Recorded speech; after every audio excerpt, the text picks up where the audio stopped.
మరలా నీవు పూనుకున్నందుకు నీకు వందనాలు. మాకు కృపనిచ్చినందుకు స్తోత్రాలు. ఈ సంవత్సరము కూడా మమ్మల్ని బ్రతుకనిచ్చినందుకు నీకు స్తోత్రములు.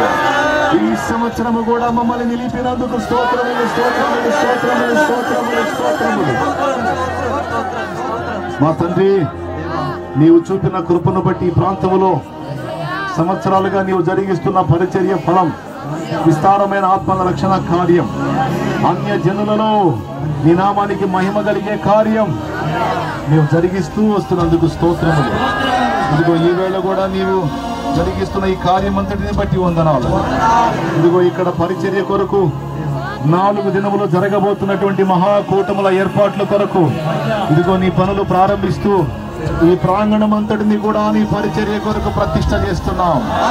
ఈ పరిచర్య జరగడానికి నా ప్రభు ఈ ప్రాంగణం అంతటిని నీకు ప్రతిష్ట చేస్తున్నాం. మళ్ళొక్కసారి నీ రక్తమును ప్రోక్షిస్తున్నాం ఈ ప్రాంగణం అంతటిని. హల్లెలూయా. ప్రతిదిన చీకటి దురాత్మ దయ్యపు శక్తుల ప్రభావం యేసు నామములో నిర్మూలమై దూరమైపోవునుగా, లయమైపోవునుగాక. నీ సన్నిధితో దిగివచ్చి మా మధ్యన సంచరించి ప్రాంగణం అంతా సంచరించి ఓ నీ బిడ్డలు ఘనముగా నా ప్రభు ఈ ఏర్పాట్లన్నీ జరిగించి అందులో నా ప్రభు రాష్ట్రము నలుమూలల నుంచే కాదు, ఇతర రాష్ట్రాల నుంచి, దేశం నలుమూలల నుంచి, ఇతర దేశముల నుంచి కూడా నా ప్రభు ప్రజలు గ్యాదరై చక్కగా ఆరాధించి నిన్ను మహిమపరిచి రక్షణ పొంది ఆత్మీయ బలాభివృద్ధి పొంది నిన్ను కీర్తించే కృప దయచే. ఈ ఏర్పాటు అంతటి కొరకు ఇదిగో ప్రారంభిస్తూ ఇదిగో నీవు అనుగ్రహించిన సిలువ ధ్వజము, సిలువలో నాయనా నీవు కార్చిన రక్తమే మా విజయము. యేసు రక్తమే జయము, యేసు రక్తమే జయము, యేసు రక్తమే జయము. సార్వత్రిక సంఘానికి యేసు రక్తమే జయము. తండ్రి సన్నిధి మినిస్ట్రీస్ కి యేసు రక్తమే జయము. ఇదిగో నా ప్రభా విశ్వాసముతో విజయ ధ్వజమును నిలుపుచుండగా, పని ప్రారంభించుచుండగా మీరే మీ కార్యములు జరిగించమని యేసు నామములో ప్రార్థించి వేడుచున్నాము తండ్రి. ఆమేన్. స్తోత్రం చెప్తుండగా ధ్వజమును నిలబెడదాం. హల్లెలూయా.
ప్రభువా వచ్చి చదువుకుందాం.